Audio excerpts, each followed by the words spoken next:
L'Italia dei Valori rinasce? Lei dice guardi che non è mai morta, ha ragione, chi fa i funerali ci mancherebbe rinasce senz'altro, non è mai morta. Abbiamo fatto un congresso dove hanno votato tutti i nostri iscritti per la prima volta anche da casa e quindi riparte con maggior forza e determinazione.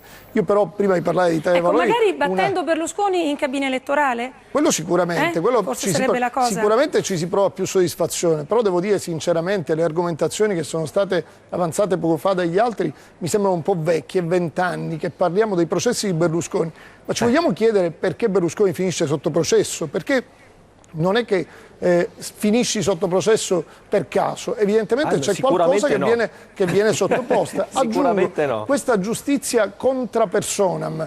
Avete parlato e si è parlato in questi anni di una giustizia lenta, di una giustizia che non va avanti. Guarda caso, una volta tanto che la giustizia funziona, non va più bene. Aggiungo, lo diceva prima chi è intervenuto prima di me, ma scusatemi, io se non avessi nulla da temere dalla giustizia, ma avrei un'esigenza immediata di sapere come finisce il mio processo, non quello di allungarlo sperando in una prescrizione. Quello che invece è avvenuto ogni volta tra ricusazioni di giudici, passaggi di tribunali, cioè alla fine l'obiettivo non è celebrare i processi per Berlusconi, ma al contrario cercare di evitarli. Allora io credo che sia doveroso far fare alla magistratura il proprio lavoro e al contrario chi viene sottoposto ad un processo debba serenamente aspettare il giudizio. Evidentemente serenamente può aspettarlo chi non ha nulla da temere.